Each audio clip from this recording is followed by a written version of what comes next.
শুভ সন্ধ্যা বন্ধুরা। আজ হলো 26শে জানুয়ারি, 12 মাঘ, রবিবার। আজকের সন্ধ্যার বিশেষ বিশেষ খবরগুলি হলো: আজ গণতন্ত্র দিবসে রাজ্যের গৌহাটিতে হঠাৎ ভয়ঙ্কর বিস্ফোরণ শব্দ, দায় স্বীকার আলফার। অন্যান্য জায়গায় বোমাতঙ্কে পুলিশ তল্লাশি অব্যাহত রেখেছে। বিস্তারিত থাকবে প্রতিবেদনে। শিলচর গৌহাটির মধ্যে দূরত্ব কমাতে এবছরই এক্সপ্রেসওয়ে নির্মাণ কাজ শুরু হবে। শিলচর থেকে গৌহাটি 5 ঘন্টায় পৌঁছা যাবে। আজ ঘোষণা মুখ্যমন্ত্রী ডক্টর হিমন্ত বিশ্ব শর্মার। পেনশন নিয়েও আজ মুখ্যমন্ত্রীর ঘোষণা। 2005-এর পূর্বে নিযুক্তি লাভ করাদের ওপিএস, 2005-এর পর নিযুক্তি লাভ করাদের ইউপিএস। অসমের 25,000 নামগড় উপাসনাস্থলে প্রদান করা হবে 3 লাখ টাকা করে আর্থিক সাহায্য। আজ ঘোষণা মুখ্যমন্ত্রী ডক্টর হিমন্ত বিশ্ব শর্মার। গণতন্ত্র দিবসের দিন আজ মারাত্মক ট্রেন দুর্ঘটনা, লাইনচ্যুত 2টি ট্রেন। বানর ধাক্কা দিয়ে ছাদ থেকে ফেলে দিল 10ম শ্রেণীর ছাত্রীকে, বাড়ির উঠোনেই মৃত্যু, শোকে স্তব্ধ পরিবার। গড়িতে 12টা বাজার পর একটার বিপরীতে বাজবে 13টা। দেশবাসী গণনা করবেন 24 ঘন্টা সময়। শীঘ্রই দেশে প্রযোজ্য হবে এক রাষ্ট্র এক সময়। এবার বিহারে মাদ্রাসার ছাত্রদের ঘেরাও করে জয় শ্রীরাম স্লোগান দিতে বাধ্য করার ভিডিও ভাইরাল। তদন্ত শুরু। প্রতিটি হিন্দু পরিবারে কমপক্ষে 3টি সন্তান নেওয়া আবশ্যক, বলল বিশ্ব হিন্দু পরিষদ।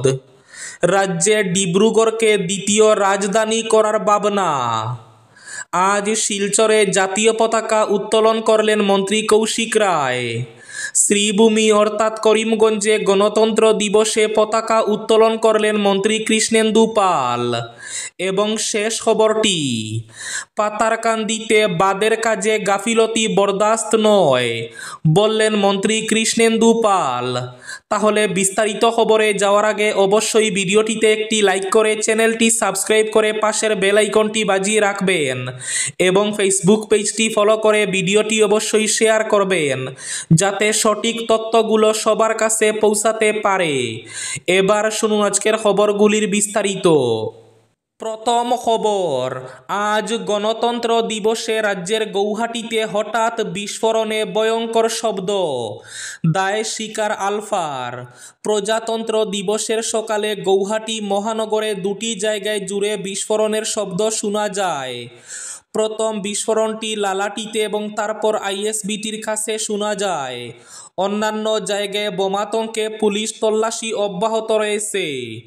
আলফা স্বাধীন বিবৃতিতে বলেছে, সংগঠনের এই সশস্ত্র বিক্ষোভ অসমের স্থানীয় জনগণের বিরুদ্ধে এবং মানুষের জীবনের ক্ষতি করার জন্য নয়। ঔপনিবেশিক শাসকদের কাছে এটি কেবল একটি বার্তা। উল্লেখযোগ্যভাবে আজ শহরের 2টি জায়গায় ভারী বিস্ফোরণের শব্দ শোনা যাচ্ছে। আইএসবিটি এবং বেহারবাড়িতে বিস্ফোরণ। বেহারবাড়িতে এডিডাস শোরুমের কাছে বিস্ফোরণ। গড়ের ছাদে বানরের উৎপাত, ধাক্কা দিয়ে ফেলে দিল 10ম শ্রেণীর ছাত্রীকে। বানর ধাক্কা দিয়ে ছাদ থেকে ফেলে দিল 10ম শ্রেণীর ছাত্রীকে, বাড়ির উঠানেই মৃত্যু, শোকে স্তব্ধ পরিবার। 10ম শ্রেণীর ছাত্রীকে ধাক্কা মেরে ছাদ থেকে ফেলে দিল বানর। বাড়ির উঠোনে পড়ে গিয়ে মাথায় চোট পায় ওই কিশোরী। তাকে হাসপাতালে নিয়ে যাওয়া হলে চিকিৎসকেরা মৃত বলে ঘোষণা করেন। এই ঘটনায় শোকের ছায়া নেমে এসেছে কিশোরীর পরিবার তথা গোটা গ্রামে। বিহারের সিওয়ান জেলার ভগবানপুর এলাকার এই ঘটনা। মগার গ্রামের বাসিন্দা প্রিয়া কুমার গ্রামের স্কুলের 10ম শ্রেণীতে পড়ত সে। সামনেই তার মাধ্যমিক পরীক্ষা। শনিবার দুপুরে সে বাড়ির ছাদে বসে পড়াশোনা করছিল। শীতের দুপুরে রোদ পোহাতে গিয়ে যে এমন বিপদ নামবে ভাবতে পারেনি কিশোরী। আচমকা ছাদে চলে আসে বানরের দল। কিশোরী ভয় পেয়ে যায়। ছাদ থেকে সিঁড়ির কিশোরীর কাছে যেতে পারেনি সে। বানরগুলি কিশোরীকে বারবার আক্রমণ করছিল। গ্রামের লোকজন তাদের বাড়ির সামনে জড়ো হয়েছিলেন। নিচ থেকে তারাও চিৎকার করছিলেন। পিছতে পিছতে ছাদের একেবারে দ্বারে চলে যায় কিশোরী। একটি বানর তাকে সজোরে ধাক্কা মারে। কিশোরী তারপর ভারসাম্য রাখতে পারেনি, ছাদ থেকে সে পড়ে যায়। মাথার পেছনে গুরুতর আঘাত পায় কিশোরী। রক্তাক্ত অবস্থায় তাকে সদর হাসপাতালে নিয়ে যাওয়া হয়েছে, কিন্তু চিকিৎসকরা তাকে মৃত বলে ঘোষণা করেন। আজ গণতন্ত্র দিবসের ভাষণে মুখ্যমন্ত্রী হিমন্ত বিশ্ব শর্মার কয়েকটি বড় ঘোষণা। শিলচর গৌহাটির মধ্যে দূরত্ব কমাতে এবছরই এক্সপ্রেসওয়ে নির্মাণের কাজ শুরু হবে। এতে শিলচর থেকে গৌহাটি 5 ঘন্টায় পৌঁছা সম্ভব হবে। ডিব্রুগড়ে গণতন্ত্র দিবসে জাতীয় পতাকা উত্তোলন করে দেওয়া ভাষণে বড় ঘোষণা মুখ্যমন্ত্রী হিমন্তের। পেনশন নিয়েও মুখ্যমন্ত্রীর ঘোষণা। 2005-এর আগে নিযুক্তি লাভ করাদের অন্তর্ভুক্ত করা হবে ওপিএসে। 2005-এর পর নিযুক্তি লাভ করাদের অন্তর্ভুক্ত করা হবে ইউপিএসে। এদিকে অসমের 25,000 নামগড় এবং উপাসনাস্থলে প্রদান করা হবে 3 লাখ টাকা করে আর্থিক সাহায্য। আজ ঘোষণা মুখ্যমন্ত্রী ডক্টর হিমন্ত বিশ্ব শর্মার। এদিকে প্রজাতন্ত্র দিবসে এই প্রথম রাজ্যের মুখ্যমন্ত্রী পতাকা উত্তোলন করেন। মুখ্যমন্ত্রী ডক্টর হিমন্ত বিশ্ব শর্মা ডিব্রুগড়ে 76তম প্রজাতন্ত্র দিবসের পতাকা উত্তোলন করেন। ডিব্রুগড়ের খনি শ্রমিকদের মাঠে পতাকা উত্তোলনের সময় মুখ্যমন্ত্রী বলেন, বর্তমান সরকার নতুন অসম গঠনের লক্ষ্যে কাজ করছে। এছাড়া বক্তৃতায় মুখ্যমন্ত্রী বলেন, ডিব্রুগড় প্রশাসনিক এবং বাণিজ্যিকভাবে একটি শক্তিশালী শহরে পরিণত হয়েছে। ডিব্রুগড়ের মতো একটি ঐতিহাসিক শহরে প্রথমবারের মতো প্রজাতন্ত্র দিবসের পতাকা উত্তোলন করতে পেরে আমি গর্বিত। ডিব্রুগড়কে দ্বিতীয় রাজধানী করার দিকে এটি প্রথম পদক্ষেপ। আজ গণতন্ত্র দিবসের দিনও এক ভয়ঙ্কর ট্রেন দুর্ঘটনা। হাওড়ায় লাইনচ্যুত সাঁতরাগাছি তিরুপতি সুপারফাস্ট ট্রেন। লাইনচ্যুত তিরুপতি এক্সপ্রেস দক্ষিণ পূর্ব রেলে ব্যাহত পরিষেবা। সাঁতরাগাছি থেকে শালিমার যাচ্ছিল ফাঁকা তিরুপতি এক্সপ্রেস। পাশের লাইন দিয়ে যাচ্ছিল পার্সেল ভ্যান। ক্রসিং পেরোনোর সময় 2 ট্রেনের পাশাপাশি সংঘর্ষ। 2টি ট্রেনই ধীর গতিতে থাকায় বড়সড় দুর্ঘটনা থেকে রক্ষা।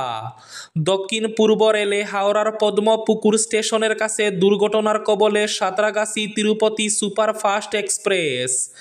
পাশের ট্রেনের সঙ্গে পাশাপাশি সংঘর্ষে লাইনচ্যুত হয় তিরুপতি এক্সপ্রেসের 2টি কামরা। পাশের ট্রেনের একটি কামরাও লাইনচ্যুত হয়।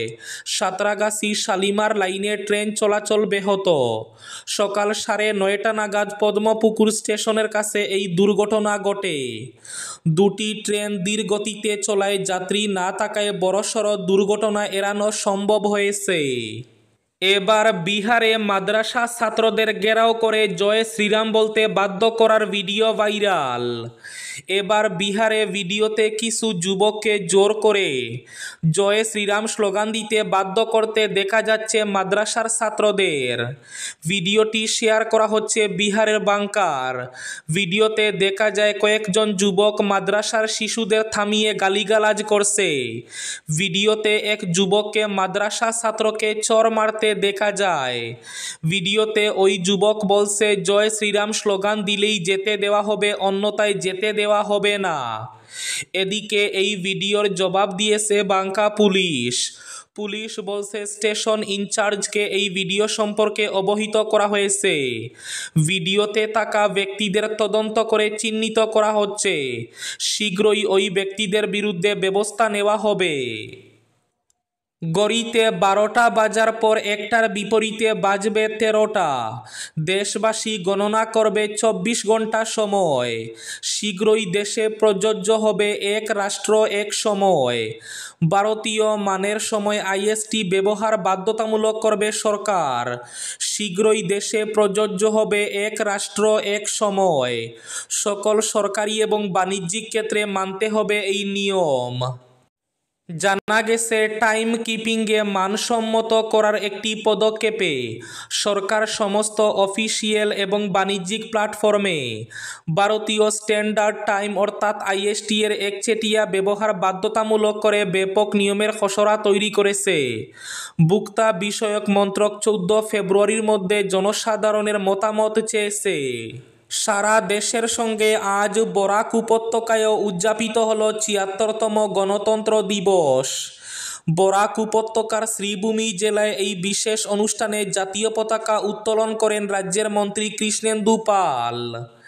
শিলচরে জাতীয় পতাকা উত্তোলন করলেন মন্ত্রী কৌশিক রায় এবং হাইলাকান্দি জেলায় জাতীয় পতাকা উত্তোলন করেন জেলা শাসক। প্রতিটি হিন্দু পরিবারে কমপক্ষে 3টি সন্তান নেওয়া আবশ্যক বলল বিশ্ব হিন্দু পরিষদ। দেশ জুড়ে কমেই চলেছে হিন্দুদের জন্মহার, তাই প্রতিটি হিন্দু পরিবারে কমপক্ষে 3টি সন্তান নেওয়া আবশ্যক। হিন্দুদের ক্রমহ্রাসমান জন্মহার নিয়ে উদ্বেগ প্রকাশ করে এমনটাই দাবি করেছে বিশ্ব হিন্দু পরিষদ। প্রয়াগরাজে বিরাট সন্ত সম্মেলনে বক্তব্য রাখতে গিয়ে বিশ্ব হিন্দু পরিষদের কেন্দ্রীয় সাধারণ সম্পাদক বজরংলাল বাংরা বলেন, হিন্দুদের জন্মহার কমতে থাকায় দেশে হিন্দু জনসংখ্যার ভারসাম্যহীনতা তৈরি করেছে। হিন্দু সমাজের শ্রদ্ধেয় সাধুরা প্রতিটি হিন্দু পরিবারে কমপক্ষে 3টি সন্তানের জন্ম নেওয়ার আহ্বান জানিয়েছেন। এবার শেষ খবরটি, বাদের কাজে গাফিলতি বরদাস্ত নয় বললেন মন্ত্রী কৃষ্ণেন্দু পাল। পাতারকান্দি এলাকার বৈঠাখাল থেকে লোয়ারপুয়া নদী বাঁধ সম্প্রসারণের কাজে জোর দিলেন রাজ্যের মিন পশুপালন ও পূর্ত দফতরের মন্ত্রী কৃষ্ণেন্দু পাল। বরাক উপত্যকায় ঠাসা কর্মসূচির অঙ্গ হিসাবে শনিবার বিকেলে তিনি নিজ কেন্দ্রের পাতারকান্দি বৈঠাখাল থেকে লোয়ারপুয়া নদী বাঁধ সম্প্রসারণের কাজের অগ্রগতি সরেজমিনে খতিয়ে দেখেন। জল সম্পদ বিভাগের বিভাগীয় আধিকারিকদের নিয়ে বাঁধ নির্মাণের কাজ পরিদর্শনকালে মন্ত্রী কৃষ্ণেন্দু পাল কাজের গুণগত মান সম্পর্কে বিভাগীয় আধিকারিকদের রিপোর্ট তলব করেন। বলেন, কোনো অবস্থায় বৃহৎ এই বাঁধ নির্মাণের কাজে কোনো ধরনের গাফিলতি বরদাস্ত করা হবে না। এই ছিল আজকের সন্ধ্যার বিশেষ খবরগুলি। ভিডিওটি অবশ্যই লাইক করে শেয়ার করে দেবেন।